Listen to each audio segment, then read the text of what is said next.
there are many different ways to categorize these things, but as an artist, or thinking as a graphic, and you can see it at the top left there, and it involves a relationship between a figure and a ground, and there is a relationship of high similarity. And so the only reason that we see the figure, the square figure there, is because there is a shadow, of course, and that gives it away. Another one, which you see to the right of that, is sometimes called disruption. And I like to think of it as being high difference camouflage, because it fragments the figure, it breaks up the figure. We see things in part because they hold together, and they look as if they are one continuous thing. And so you can make things break up, and thus you can interfere with their being perceived. As we are going to hear later, one of the ways of protecting ships during World War I especially, but also World War II, because they could not be blended with their background, they were instead broken up so that it was much more difficult to aim at them accurately through periscopes and whatever. And then if you would go down to the bottom in the center, there is another kind, which is a combination of blending and disruption. In other words, it's both high similarity and high difference. And in that case, the figure is broken up, as it is in disruption, but in such a way that aspects of the background also merge with it. And I would think that it's the most widespread, most commonly observed, natural and military kind of camouflage, and probably the most effective. Like Thayer, I perhaps don't give enough credence to mimicry, which you see in the bottom left, and in mimicry, one kind of thing looks like another kind of thing, and we can talk about that later. So again, just to review, we have figure ground blending. We see, if we're not colorblind, we can see the figure in a colorblind test because we can perceive the differences between figure and ground. If we can't, then we have a relationship that's very much like camouflage. In blending, which I think is what most people think about. If you go on the street and you ask people, what is camouflage, how is it accomplished, they'll say, well, it must be figure ground blending, if something blends into the background. And so that's pretty widely understood in terms of hunters, in terms of zoologists looking at insect patterns or animal patterns, or when we began to apply camouflage to the military in a systematic way, that was certainly one of the ways that we tried. Mimicry, is related to that because, again, it's high similarity, but it's not similarity between a figure and a background. It's similarity between two different things, and it's very complicated. There are lots of research on it. It's very compelling, and you can observe it all around you if you really look for it. We have lots of examples of mimicry in our backyard in Iowa that are pretty fascinating.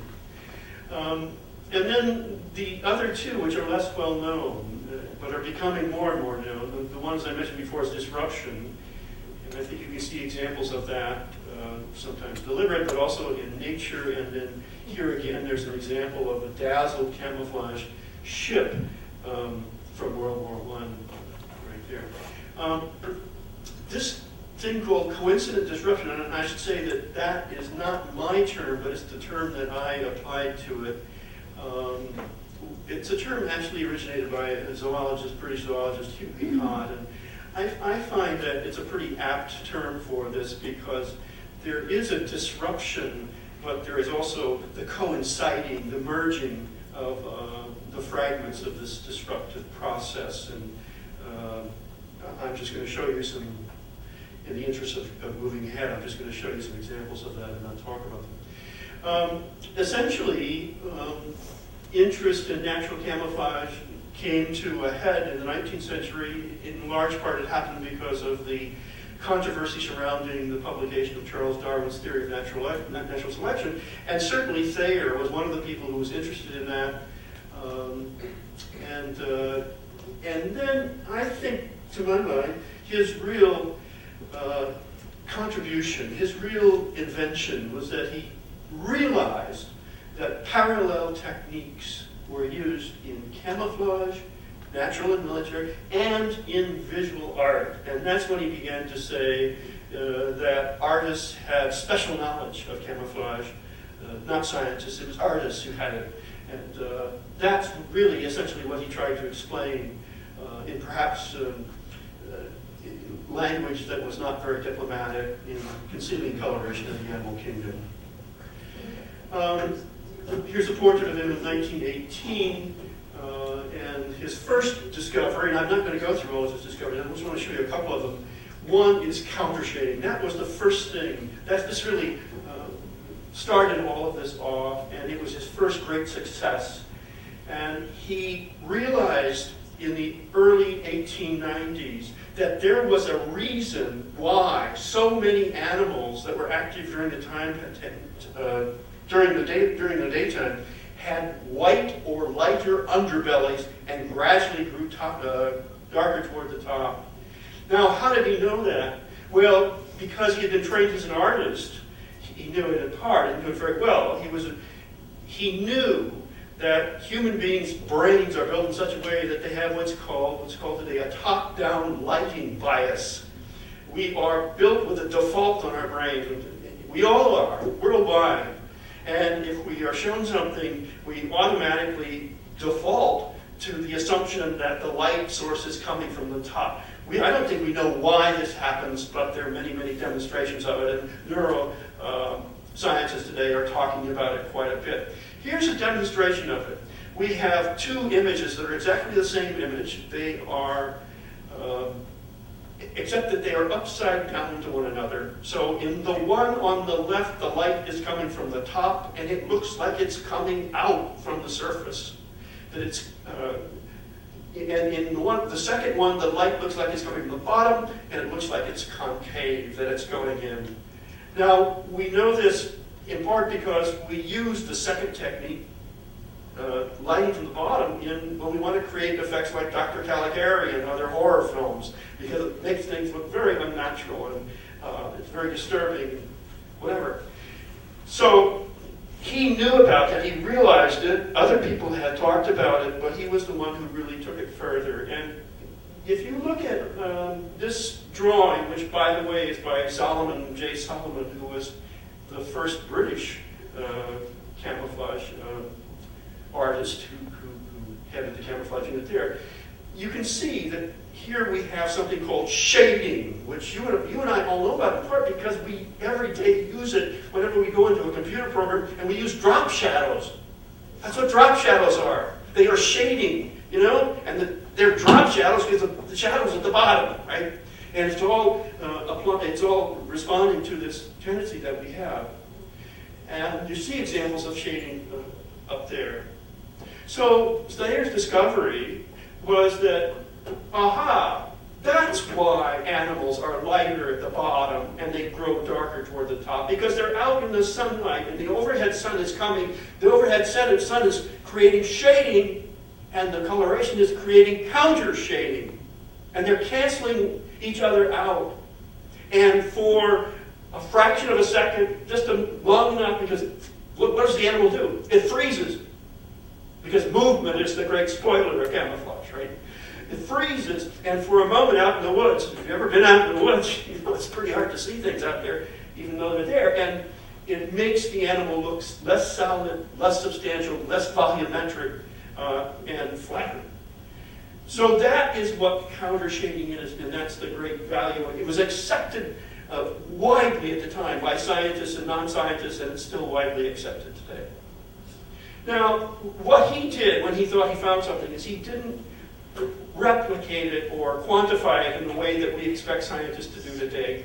What he tended to do, as many people did in the late 19th century, early 20th century, is to demonstrate it, kind of like before and after. And he would do this to audiences, and that's what he did with counter shading. He went to gatherings of scientists, and he counter shaded little wooden ducks or cork ducks that he had carved. Or, as Barry Faulkner said, that if he didn't have any ducks with him, he would carry around a couple of raw sweet potatoes. And he was so adroit at shading. This guy was an amazing painter trained in the academy in France. he could shade these things in such a way that he could put them in the grass, and he could ask the scientists, how many ducks do you see over there? And they'd say, I don't know, maybe 2? To no, there are 6. And as they got closer and closer and closer, they were amazed that it was very much like a magic show. And if you've watched magic, I'm always amazed by magic. So he did a lot of these, and I'm not going to go through all of them, but he worked with textures. He lighted them from the top, or he'll light them from the bottom so that you can see them more easily. He took photographs of these demonstrations. So in this one, he's telling us that there is a duck, on this wire pedestal, and it has not been countershaded. It's all one color. And because the light is coming from the top, you can see it quite vividly. But he's saying that on the other side of that space, he has taken another duck and he has countershaded it. And he has countershaded it so expertly that he says, oh, you can just barely see it. Everybody else says, you can't see it at all. I've been looking for it for years. And I suppose he kind of spoiled the experiment because I think he covered up the wire a little bit. If you'd given us the wire at least as a clue, but if you do look here, I think you do see the wire. There it is right there. There's the most conspicuous part of it. And if you turn this upside down and if you turn it into a negative, you can see it a little more clearly. And I've taken it into Photoshop and tried to. I still can't see the duck. No. So here are some other notebook pages. These are in the Archives of American Art. They're online, but you can see his studio demonstrations. I think that what needs to happen today is we need to have some artists who are academically trained repeat these experiments because they must have been amazing to witness. Now, the nearest thing we have to thank the Goldleaf Studio for and the Merrimans because, sorry, I jumped the gun. This is at Harvard. This is another thing that he did. He went up to Harvard. He asked to have a special case in the hallway. He put in a stuffed tiger. You're seeing the same display twice, but on the left, it's been lighted from the bottom. And so it counteracts the counter shading. You can see it clearly enough. On the right, the lighting is from the top, and the tiger virtually disappears because of its counter shading. Now, I was going to say the newest development, and this I only learned about this a couple of weeks ago, I think, is that we have found these 2 photographs. They are of, I think, that person who came out of the box at the marriage when your father walked in. And he is a person wearing something like leotards or a bodysuit, and the bodysuit has been countershaded by Thayer. And at the left, it is being lit from the bottom. And it's perfectly visible. On the right, it is being lit from the top, and hey, we can see a little bit of it. Thank goodness. Because you can see a little bit of the arms, and then if you look at a better print of it, you can also see some little interference patterns where the actual body is. So, I think that's a breakthrough. Now, the other thing that he did that is pretty interesting is he said, if you take monochromatic objects like butterflies that are only one color, if you dress a soldier in khaki and it's all one color, that's not sufficient camouflage. First, you're going to see it better because of shading, but also it's not as effective in interrupting the figure than if you break it up. So he showed these 4 butterflies, and he said, now if you back up, which one of these breaks up first to interfere with the form? He said, well, it's the one at the top. And it might be brightly colored. So this is how he arrived at the idea that, hey, even if things are brightly colored, they can still be very effective in interrupting the figure. So he differed with a lot of theories at the time, and also, I think, contemporary understandings as well. Now, he then went on to try to apply this to soldiers' uniforms. And that is William James' jacket. Oh, that's one of the best stories ever, I think. And there he is. And these are the illustrations he supplied for an article in Scientific Monthly trying to show how soldiers could be better concealed if they weren't all one color, but if they had those nylon stockings and whatever attached to William James' jacket. That, it turns out, is not a British sniper, which some articles say. That's Thayer himself. How do I know that? Because I went into Photoshop, I took that photograph, and I superimposed it on Thayer, and it's got the same bone structure, the same size, the same proportion. It is Thayer.